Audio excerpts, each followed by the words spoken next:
affect, the body conducting us in so many quarters, and we have a story that has been highlighted here. The Electoral Commission must be more than just a money train. Talking about what is happening and as far as the fight of COVID-19 is concerned, I know a majority of Kenyans, from the statistics that we're getting from the Ministry of Health, I remember some 2 months ago, the CS Health notified all those who had taken their first jab of the COVID-19 vaccine and did not show up for the second were to be blacklisted, or so to be termed as not vaccinated against the virus. Now, there's a new development in as far as global medicine is concerned, where a firm has come up with an antiviral pill, to the rescue of the COVID-19. So, if you still fear the injection and you've not had that jab, light at the end of the tunnel. That and so much more will be coming up in not too long. Remember, we are live. You can get us on our official Twitter handle at KBC Channel 1 News. I'm at Ray Manyara. We have a Doreen Arange, that is our traffic marshal. We have a Jane Wamboy and at Victor Olo. Without further ado, let us bring you up to speed with those stories that have been making headlines in the last 24 hours. And we start off in London, why Jocelyn Jepkosgei stormed to victory in her debut appearance at the London Marathon, ensuring the women's title remains in Kenya. The 2019 New York Marathon led top runners in finishing under 2 hours 19 minutes. In the men's race, Kenyan Vincent Kipchumba settled for second place behind Sise Lema of Ethiopia. Compared to an elite-only race last year, the 41 edition of the London Marathon saw 40,000 runners on the course and another 40,000 completing the distance virtually.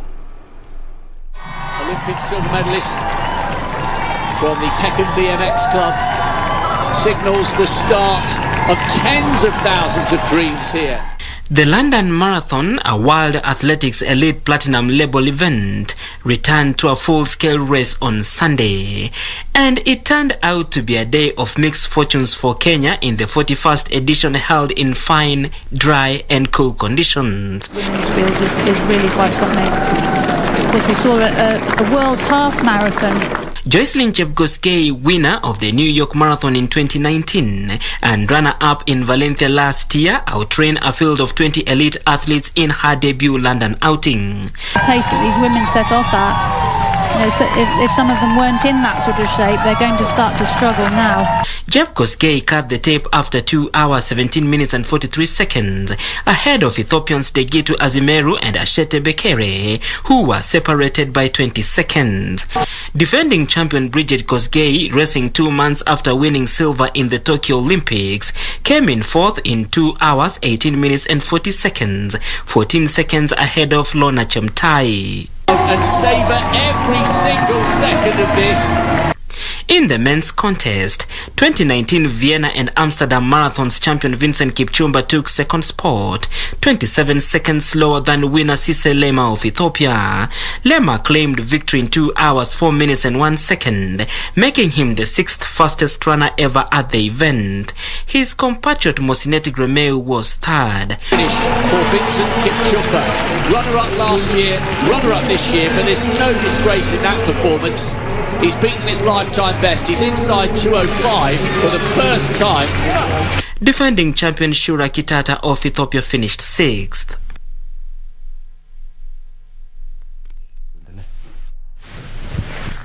Story in detail, you can find it on our website, that is www.KBC Channel 1, as well as our YouTube channel at KBC Channel 1. Well in Jocelyn there, as well as Vincent Kipchumba. Now, crossing over to matters of security, where Interior Cabinet Secretary Dr. Fred Matiang'i is assuring Kenyans that fuel prices will soon be reduced. Now, speaking in Kajiado during a funds drive for the construction of the Seventh-day Adventist Church headquarters, Matiang'i said a high-level team has been formed to address the issues with the energy sector that have led to the high cost of fuel and electricity. Kenyans have in the last 2 weeks been complaining about fuel prices that are at records high. And Interior CS Dr. Fred Matiang'i is assuring that the government has been looking into the issue with the view of reducing pump prices. Na nina hakika the price of fuel will not only come down, but even the bills we are paying for electricity, we are going to work hard to ensure that they come down also. While advising nomads to be selling off their herds during droughts, the Interior CS said the government is spending 2 billion shillings in responding to those affected by the drought, which has been declared a national disaster. As government, we will do our best to ensure that we alleviate the suffering of our people. But we want to ask our leaders, please, let us also help our people to understand some very basic things. Ikiwa drought kama hii, do not overstock. Uuza ng'ombe kidogo, utanunua wakati mvua itakuja. He was speaking during a funds drive for construction of Seventh-day Adventist Church headquarters that will also have a school and hospital in Kajiado County, which was also attended by, among other CSS, Eugene Wamalwa and Joe Musheru. We want to see guidance from the church also. Leaders wakimobilize voter registration, churches should also play a part. Lakini pia watume hawa youth wetu wawe mabalozi wa amani. The peace we are enjoying is partly through the handshake. And so as we come to make our decisions in 2022, let's make them in an informed way.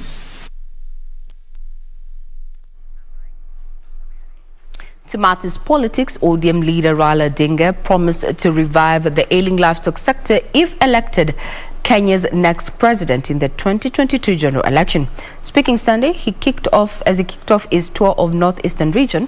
Raila said streamlining the livestock sector would offer a solution to the perennial food insecurity for pastoralist communities. ODM leader Raila Odinga was on a charm offensive in Garissa on Sunday.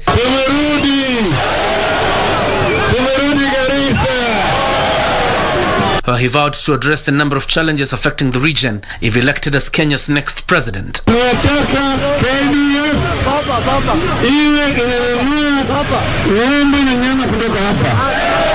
Raila pledged to address the teacher crisis in the northeastern region once and for all that has been a thorn in the flesh for learners.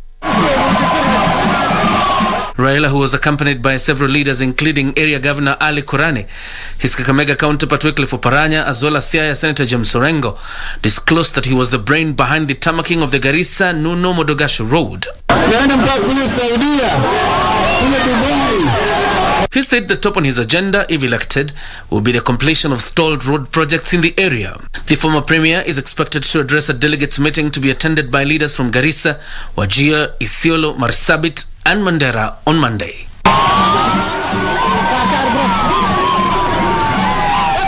Still on matters politics, Amani National Congress Party leader Musalia Mudavadi maintains the next president will be determined by the masses through the ballot box and not endorsements by individuals. Mudavadi further said the One Kenya Alliance flag bearer will be decided by Kenyans and not political formations. In reference to the recent endorsement of Baringo Senator Gideon Moi as KANU's flag bearer, Musalia said all OCA principles have only been endorsed by the respective parties.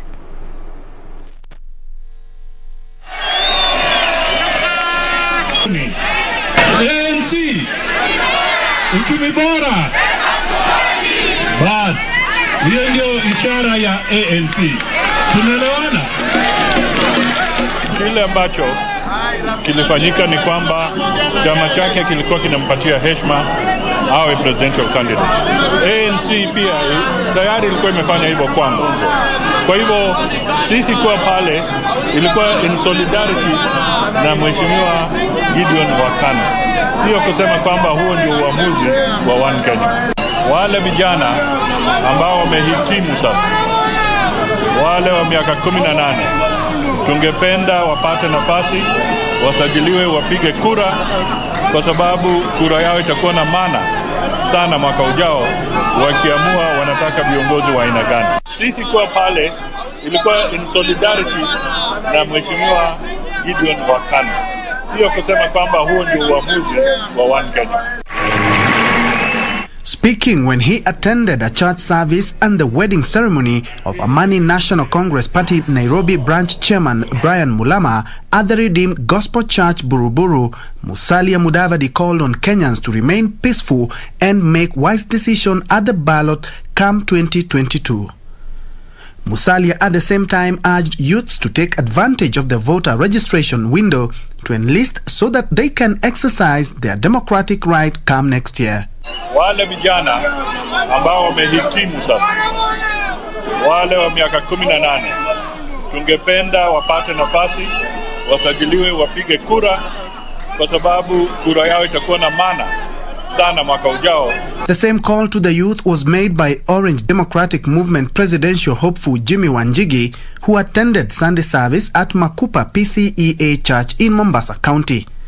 Wanjigi maintaining he's not ready to drop his presidential ambition for anyone until ODM delegates pick their preferred flag bearer.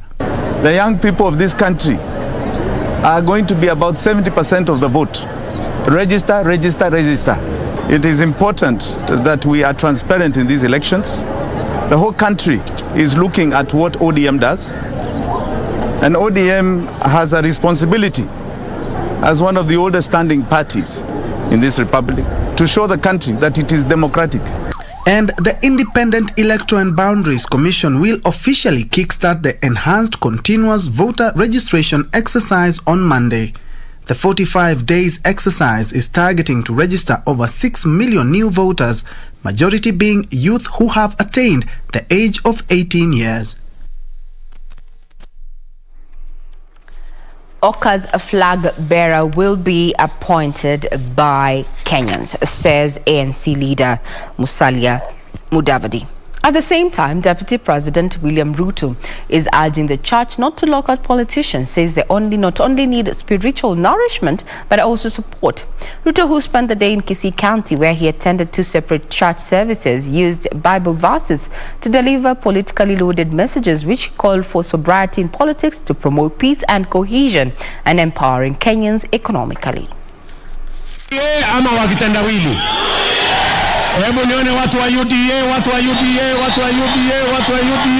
Kisii County on Sunday played host to Deputy President William Ruto, who attended service in 2 churches.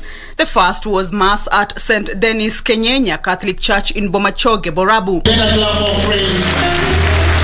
Thereafter, he joined congregants at Deliverance Church International, Kitutu Central. It is also my contribution on evangelism. I am evangelizing the people in my corner. So when you see them come to church, please receive them and preach the word of God to them. It's the only opportunity you have to show them God. In respecting calls by a section of the clergy to keep politics off the pulpit, Ruto delivered a message inspired by the gospel. In fact, Paul says there are even those who preach the word of God out of pretense. But he doesn't begrudge them. He says, so long as the word of God is being preached, wacha neno la Mungu liendelee. Hata kama mtu amekuja kanisani hapo akitegea siasa, wacha tu akuje, atapatana na neno la Mungu. The Deputy President quoting scripture to emphasize the importance of peace and unity and how his bottom-up approach works. He raises the poor out of the dust and lifts the needy out of the ash heap. And it goes on to say that he may sit him with princes. And in fact, in another fashion it says, he sits them with kings and princes. That is the meaning of bottom up, good people. Kila mtu ako na nafasi ya kuendesha biashara yake. Later, accompanied by a section of leaders from the region, he opened an office block of the Bomachoge Church Constituency Development Funds and addressed wananchi in Kenyenya, Mogonga, Tendere, Ogembo, Ikoba, Tabaka, Nyachenge and Suneka markets in Kisii County. To the counties, where an organization in Kakamega County has started an initiative to mobilize communities to form disaster management clubs and to respond to emergencies. The initiative is set to empower locals on quick action in case of an emergency. Details of this and other stories in our news from the counties. professionals and experts in disaster management Volunteers Association of Kenya in Kakamega are encouraging and supporting community members to form clubs comprising 60 people with the aim of swift response to emergencies within their locality. The association believes through the club system, community members will be engaged in identifying projects that need to be prioritized to address the challenges they face. Through those clubs, whereby they can do the preparedness, they know what they need to do. If there is issue of floods, they know what they'll do. If it's about building collapses in the area, they'll know what to do. Issue of accidents, they'll know what to do. And then, if it happens, they'll respond. In West Pokot, lawyers in partnership with the Rotary Club Kiserian have begun an initiative to sensitize the community on the importance of trees in averting landslides. During the launch of the initiative, the lawyers, boda riders and community members planted more than 1,000 trees in the degraded Kamatira forest. It is our initiative as members of Rotary Club of Kiserian to contribute to the 10% forest cover in Kenya. We are here with the community members to sensitize the community. In Baringo, poor coordination of distribution of clean water has been cited as major concern. Experts are calling for synergies among partners to address water challenges in the area to avert contraction and spread of waterborne diseases. And WASH cannot work without having access to clean water and access to a clean environment. In Muranga, Ahadi Kenya Trust boss Stanley Kamau is urging the government to provide free legal services to widows in the country. Kamau says most widows lack the know-how on the process and end up losing their property. What I want to appeal to the government and also the county government is to see whether we can have legal officers, especially from the government or even the Law Society of Kenya, some legal experts who can be able to guide the widows on the issues of succession and the issues of inheritance. In Makueni, a family in Kilome is appealing to well-wishers to help raise 1 million shillings for their kin who requires urgent surgery at the Kenyatta National Hospital to save her life. Magdalene Mutindi was diagnosed with breast cancer last year and her medical bills have exhausted her family's finances. Kenyatta walikuwa wanahitaji 300, hiyo ni ya surgery peke yake. Sasa chemotherapy ilikuwa kando, radiotherapy ilikuwa kando, immunotherapy ilikuwa kando. Sasa hiyo ilikuwa tu ni ya surgery peke yake. Ilikuwa inakuja around 1 am. Ndio nipate matibabu yote ikiwa full, nisiachie katikati. From the counties, we delve into matters sports, where Olympic 10,000 meter silver medalist Kali Kidan Gezange yesterday won the Giants Geneva 10-kilometer race in 29 minutes and 38 seconds, breaking the world record by 5 seconds. The 30-year-old from Bahrain, contesting just the 4th road race of her career, had a 5-second lead over Kenyan duo Salafin Chepsol and Agnes Tirop before taking 5 seconds off Joycelyn Jepkoski's world record set in Prague in 2017. Tirop finished second, while Chepsol settled for third. Kibiwot Kandie won the men's race in 26 minutes and 51 seconds, 6 seconds ahead of Felix Kipkoech, while Boniface Kibiwot held on for third. To what was happening there in those particular races, all are available on our website as well as our YouTube channel. Now, the battle for top honors in the Kenya Hockey 5-a-side tournament continued to intensify at City Park, Nairobi.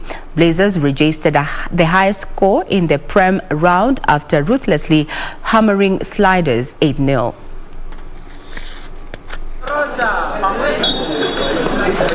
The Kenya Hockey 5-a-side tournament entered its second day in Nairobi. Blazers showed a splendid performance by ruthlessly smashing Sliders by 8 goals to 0. Kenya Police narrowly beat Strathmore 4-3, while Wazalendo lost 9-1 against Strathmore. Jaguars women team beat Strathmore 4-1 before claiming a 7-1 win over Wazalendo. The tournament, which has attracted 7 men's and women teams, was used to prepare teams for resumption of top-tier leagues. COVID really disrupted our activities and our plans. We wanted to interchange league, Hockey 5's league, normal 11, and then Hockey 5's. now that we are disrupted, we had to think outside the box, and we said to start with this. And hopefully going forward next year, we'll be having at least one league, the full league of 11-11, and then in between, we'll have this as one of the tournaments. The union had suspended its sporting activities after the outbreak of COVID-19 and is in process of finalizing its return to play protocols.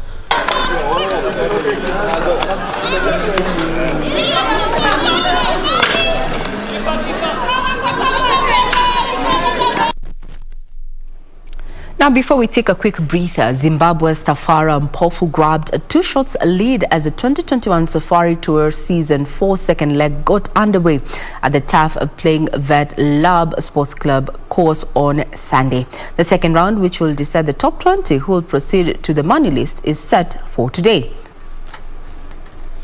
24-year-old Tafara Mpofu from Chapman Golf Club in Harare shot 3 under par 69, a round that included 4 birdies and a bogey at the front 9 and only a birdie and a single bogey at the back 9 to take the lead as the 2021 Safari Tour Season 4 second leg got underway at the Vet Lab Sports Club course on Sunday. Following Mpofu in tying second with 1 under par 71 was another Zimbabwean Robson Chinhoi and Muthaigas Nelson Mundanyi.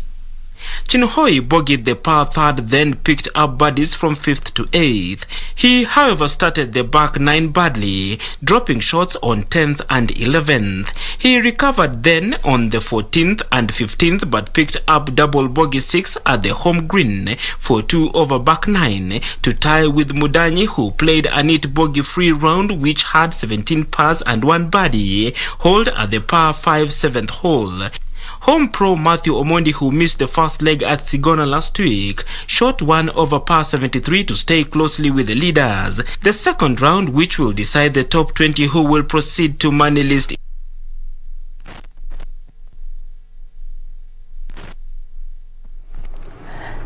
As you sip on that hot cup of either choco or coffee, let's take a quick breather. We'll be right back.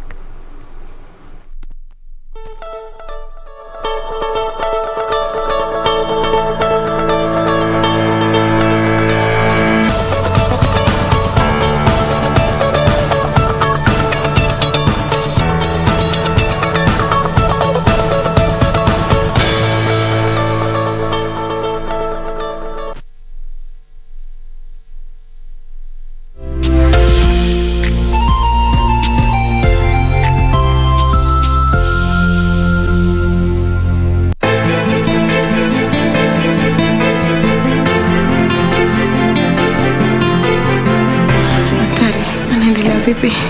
Naweza kwambia endelee vibaya. At least you're in hospital in time. Mama mimi sikuacha kazi. Ilikuwa nimechotoka off. Bila ruhusa yangu. Wataka niseme nini wewe? Kwani ulikuwa wataka afe? Bado hujatosheka na ulichokifanya? Babe, tell me.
I'm a doctor. She's a patient. It's my duty to treat her. There's no drug in the world that can speed up her recovery. If she can't control her anger, I'm afraid that not even time will work. So it should be phlegm retention and yin damage. Nonsense! This bitterness is unbearable. This is the best you can do? Give them 20 lashes each. Get them out of here. 不想见那一人那一面，也不愿你我错过的流年。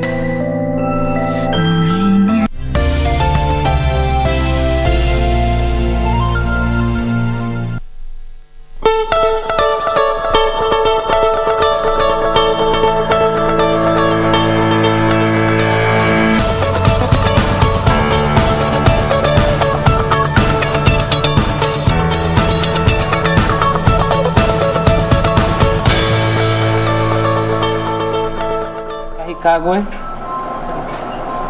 the UNESCO Regional Director for Eastern Africa, Professor Hubert Gizan, the Chairman of the Media Council of Kenya, Mr. Maina Moirore, Council members, Media Council CEO, Mr. David Omoyo, media stakeholders, members of the Fourth Estate, invited guests, ladies and gentlemen, good morning. Is this what? This is not working, huh?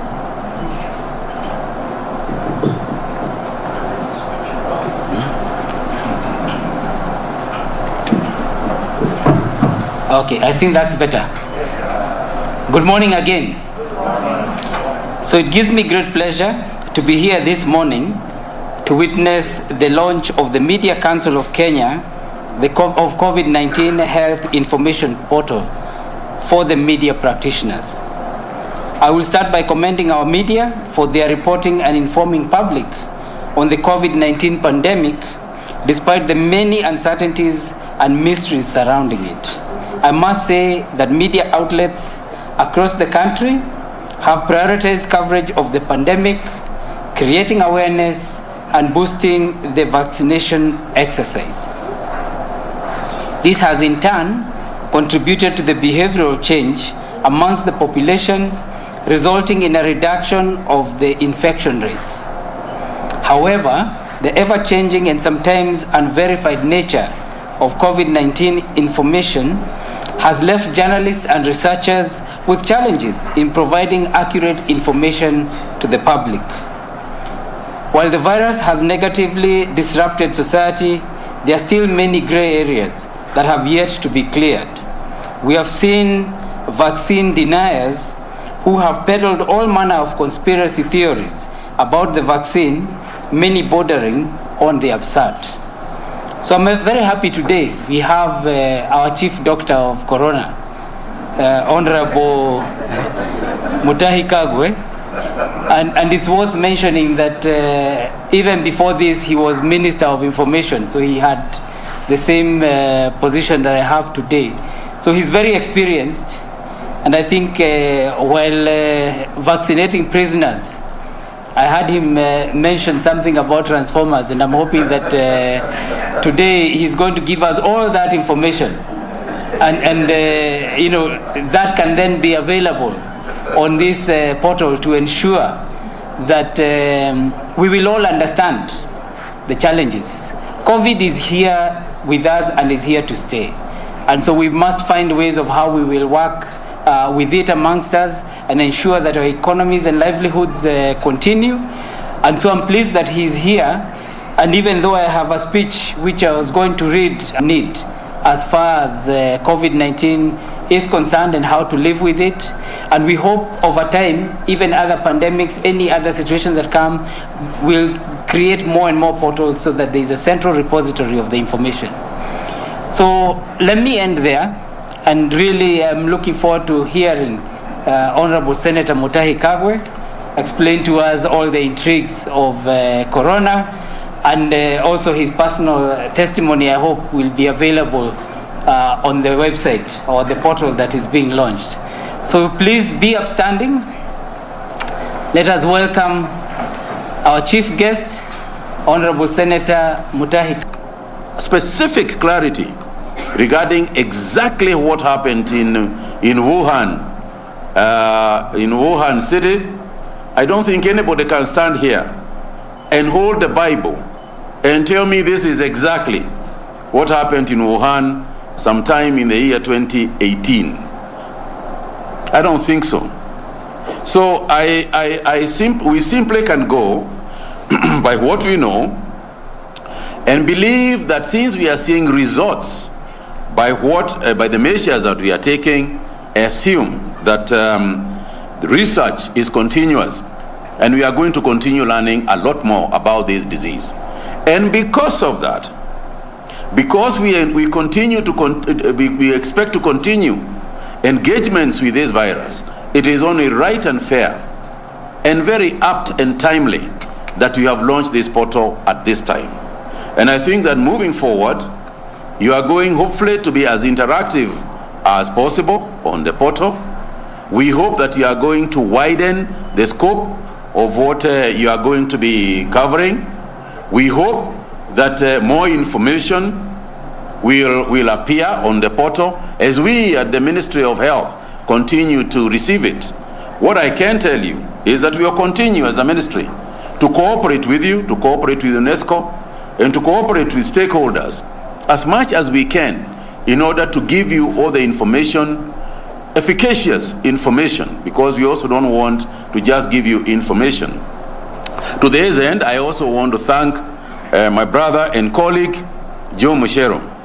You know, when I joined the Ministry of Information, there was very little we could do because of human capital, the human capacity that we had in the ministry in terms of information outlet was very, very little.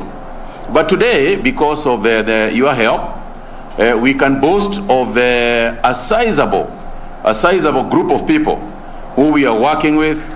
The communication desk at the Ministry of Health has now got a substantial amount of people. All of them come from the fourth estate, so they are people that you know personally. Some of them have worked in various media organizations, so you know them personally. Others are consultants that you have worked with. We have got at least 3 people who came from Kenya Broadcasting Corporation who are familiar with most of you. So in terms of our capacity and our ability to execute information flow from the Ministry of Health to yourselves, we have built substantial capacity. And I want to thank the Ministry of Information for that assistance. Therefore, the pandemic requires effective and well-coordinated public communication to enhance public response and elicit cooperation. Particularly, the eliciting of cooperation is where it all lies. Because we have often said that by the end of the day, discipline in our communities is what is going to help us in this fight against the pandemic. But how do we create discipline? Discipline is created not just by stick. You know, I'm not one of those who believe that the only way you create discipline in society is by beating them up. You cannot create discipline by beating people up. You can create fear, and it doesn't last, and it is not healthy. It just makes the budget of the Ministry of Health more damaged. But what we believe in is that discipline should be created by information. We give people as much information as possible. We tell them the pros and cons of their activities and actions, and therefore, hopefully, elicit positive response from the community, which in turn helps us, not just in the Ministry of Health, but as a nation. An indisciplined society cannot make progress. An indisciplined society is a liability to itself. And therefore, the more information you give, the more discipline in behavior that we can create amongst our people, the better off we will be as a society. And the less it will require us to do a lot of things that we do. It will require us less policing and save revenue. It will require less medication and save revenue. And this is money that can be used in other spheres and aspects of our society. But information also should facilitate conversation around the measures the government is taking to cushion vulnerable communities against adverse socio-economic impacts. It is also critical that the voices of the most marginalized to be amplified. Those likely to be impacted more and more adversely affected, and the burden and reduction of the burden of the pandemic. Analysis around the issues and the measures that are taken. What is the impact, for example, of kazi mitaani in our society? I still remember last year when everybody in the world was talking about shutdown. Let's shut down, everybody. In fact, a friend of mine, I remember in Runda, calling me about 4 times, sometime last year in May, and saying, Minister, you have to shut down Kenya if you are going to, and the Ugandans were calling us, and the Rwandese were calling us, telling us, shut down this place. And I went to the president, and I said, Your Excellency, how do we do this? And President Kenyatta said, every society must behave and manage this virus in the best way it knows how. And it is not a situation where one size fits all of them. And the question was, what is the nature of a shutdown in Kibera? What is the nature of a shutdown in Mukuru kwa Jenga? What is the nature of a shutdown in densely populated areas where you have got 5 people in a small room? And it became very clear to us that that is not what to do. Instead of shutting people inside the houses, on the contrary, we move people out of the houses. And that's how Kazi Mitaani was born. So that to cushion the community, to cushion our young people, we give them work as a government so that we can hit 2 birds with 1 stone, or even 3. You make a cleaner society because they weren't cleaning the streets. You save them from as much as a containment measure because they are not crowding themselves in a small room. But in addition to that, you also cushion them financially because we paid them to do the work of cleaning their own environment and their own areas. What's the impact of that? It would have been nice to see how the media, can be able to analyze that and just tell us. So it is now evident that strong, independent, and professional media can make a positive contribution in the realization of the containment measures being implemented by the government on COVID-19 through presentation of diverse opinions, ideas, discussions, and behavior change. And I can confirm, honestly, that there has been behavior change in our country. Nobody can deny that. I walked in this room, not one of you offered your hand. Not one of you said, hey, how are you, Waziri? And gave me a hand. Even mine, I didn't. So, and the professor was what is it? Namaste. Nobody shakes hands anymore. If you don't think that is behavior change, when we know that we like shaking hands, even as we sit, you shake hands. As you are sitting, you shake hands. As you are leaving, you shake hands. And if you could sambaza hands, shaking hands, we would sambaza them. But we don't anymore. That's behavior change. And also, I also want to comment that as we move on, some of the changes that we have experienced in our communities, I want to ask the Media Council and the media as a whole, let us continue encouraging people, because we spoke about prevention. I think Isberi was talking about prevention. If we are going to make our society better, if we are going to deal with prevention of disease, I think that you in the Media Council and in the Fourth Estate as a whole can play a very, very important role in doing so. For instance, we spoke about setting up a cleanliness index across the country, a competitive cleanliness index, where counties will compete for the most clean county in the Republic. You can help us with that in the Media Council, and we want to work with you and UNESCO to the realization of this particular ambition, because we know what role cleanliness and hygiene plays in terms of primary health care. And we want to ensure that what we have learned during COVID-19 and the advantages that primary health care has provided to the nation is something that you do not want to lose post-COVID-19. So we are asking you, as you set up the portals, this and the other portals that you are going to set up, let this be a beginning instead of an end. Let there be more engagement. UNESCO, if I were to say where you should put most of your money this year, put it in this group. Put it in this with the media. Let's work with them and enhance their role in society as far as information is concerned, so that we can achieve some of the objectives we have set for ourselves as a result of what we have learned from COVID-19. I'd also like to say that make an announcement even as I close my remarks, and say first, there will be an extension effective today of the containment measures, including the curfew hours that are there. And this is for two reasons.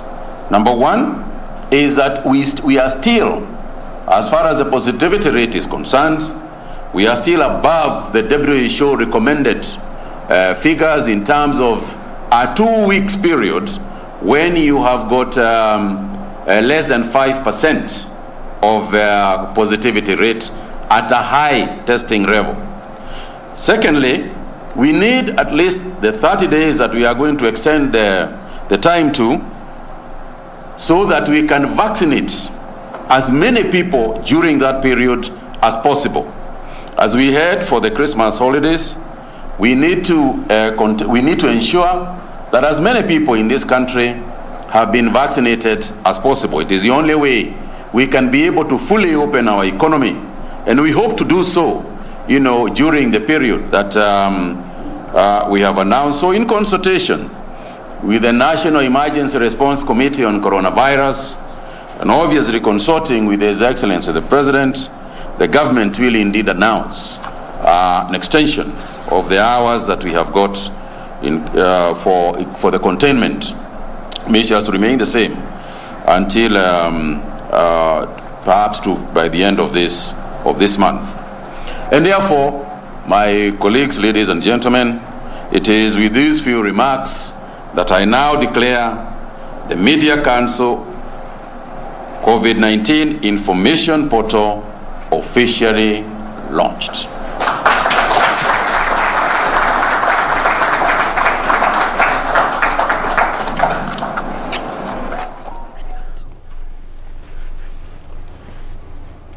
To show us something, what we are launching. Perfect. That is the event there, which has been graced by the ICT Cabinet Secretary Joe Musheru, together with Mutahi Kagwe, that is Ministry of Health, CS there, officially launching the Ministry of Health, that is the COVID-19 Information Portal by the Media Council of Kenya. And moving forward, we'll give you more details in our subsequent bulletins, what that entails. And of course, it's going to be an effective form of disseminating information as far as COVID-19 pandemic and treatment and containment measures is concerned. Over the couple of days, Media Council, across the country have been holding a lot of, drive to just teach the masses out there on how one election is going to be conducted, more so to us as journalists, that handbook to guide us on how we are going to cover this election moving forward. And now today, that COVID-19 information portal has been officially launched. Mutai Kagwe, CS Health, and ICT CS Joe Musheru there. Okay, so it's a perfect point to say Erokamano for watching the show. It's been an amazing, amazing day. I'm not alone. Starting from the other side. Oh, But I think that it's a good drive by the Media Council of Kenya. I mean, since the inception of COVID-19, we've been hearing a lot of misinformation, people not understanding even what to do, some saying, so it's actually a good drive what the Media Council of Kenya is doing in respect to COVID-19. And again, not forgetting the elections. I mean, we're just like 10 months away, so much of what we need right now is sensitization and proper sensitization for people to make informed decisions on whatever it is that they need to decide on. So clearly it's a good drive. Yeah. Absolutely. And this is very timely. Remember last week we had this conversation exactly. Morning Kenya. If you missed it, I'm sure it's on our YouTube channel, that is KBC Channel 1 shows. You can be able to go and watch it, get to hear the conversation from a political journalist. We had one of our old John Jacob Kire joining us for that discussion. Thank you so much. We appreciate you for being with us. Maybe Victor Tatufungia. Okay. Being the man of the house, okay, let me just say thank you so much for okay, on behalf of the crew and of course Regina, who is not here with us already, we just say thank you. Tomorrow is another day. We'll be talking more politics and more politics. Asante sana for watching. Have a good day. My name is Victor Lo, and on behalf of the entire team, have a good day. Bye-bye.